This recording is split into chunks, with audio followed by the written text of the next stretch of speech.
కొనుగోలు చేసిన ధాన్యాన్ని పూర్తి స్థాయిలో మిల్లులకు తరలించి కొనుగోలు కేంద్రాలలో ధాన్యం నిల్వ లేకుండా క్లోజ్ చేయాలని జిల్లా కలెక్టర్ బి చంద్రశేఖర్ తెలిపారు. ఈ మేరకు ధాన్యం కొనుగోలు ప్రక్రియలో భాగస్వాములైన అధికారులను ఆదేశించారు.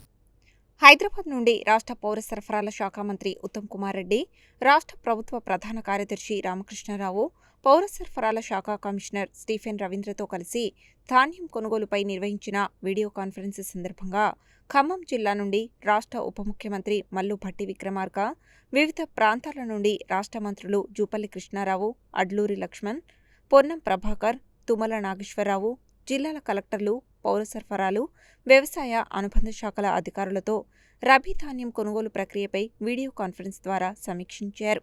నల్గొండ జిల్లాలో రబీ ధాన్యం కొనుగోలు ప్రక్రియపై జిల్లా కలెక్టర్ బి చంద్రశేఖర్ మాట్లాడుతూ, ముందే సిద్ధం చేసుకున్న కార్యాచరణ ప్రణాళిక ప్రకారం రానున్న 6-7 రోజుల్లో జిల్లాలో ధాన్యం కొనుగోలు ప్రక్రియను పూర్తి చేసేందుకు చర్యలు తీసుకుంటామని, ఇందుకుగాను ప్రతిరోజు ధాన్యం కొనుగోళ్లను పర్యవేక్షించడమే కాకుండా సంబంధిత అధికారులతో సమీక్షించి మిల్లుల వద్ద తక్షణమే ధాన్యం అన్లోడింగ్ చేసుకునేలా చర్యలు తీసుకుంటామని పౌర సరఫరాల శాఖ మంత్రికి తెలియజేశారు.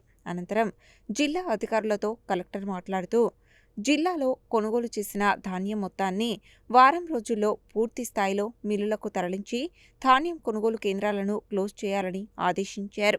కొనుగోలు కేంద్రాల్లో నిల్వ ఉన్న ధాన్యాన్ని వెంటనే రైస్ మిల్లులకు పంపించాలని, మిల్లర్లు వెంటనే ధాన్యాన్ని దించుకోవాలని, ఏ కొనుగోలు కేంద్రంలోనూ ధాన్యం పెండింగ్ లేకుండా చూడాలని చెప్పారు. ట్యాబ్ ఎంట్రీ ప్రక్రియ వేగవంతం చేసి రైతుల ఖాతాల్లో త్వరగా డబ్బులు జమయ్యేలా చర్యలు తీసుకోవాలని ఆదేశించారు. అంతకుముందు పౌర సరఫరాల శాఖ మంత్రి ఎన్. ఉత్తమ్ కుమార్ రెడ్డి మాట్లాడుతూ, దేశంలో అత్యధికంగా వరి పండించిన రాష్ట్రంగా తెలంగాణ మొదటి స్థానంలో నిలిచిందన్నారు.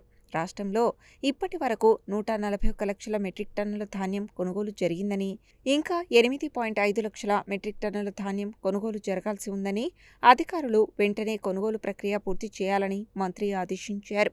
మిల్లర్లు, ట్రేడర్లు తాలు, తరుగు పేరుతో రైతులను ఇబ్బందులకు గురిచేస్తే కఠిన చర్యలు తీసుకుంటామని మరోసారి హెచ్చరించారు. అకాల వర్షాల కారణంగా తడిసిన ధాన్యాన్ని కూడా కొనుగోలు చేసి మిల్లులకు తరలించాలని సూచించారు. వారం రోజుల్లో కొనుగోలు కేంద్రాల్లో ధాన్యం నిల్వ లేకుండా పూర్తిగా కొనుగోలు చేసి కొనుగోలు ప్రక్రియను ముగించాలని చెప్పారు.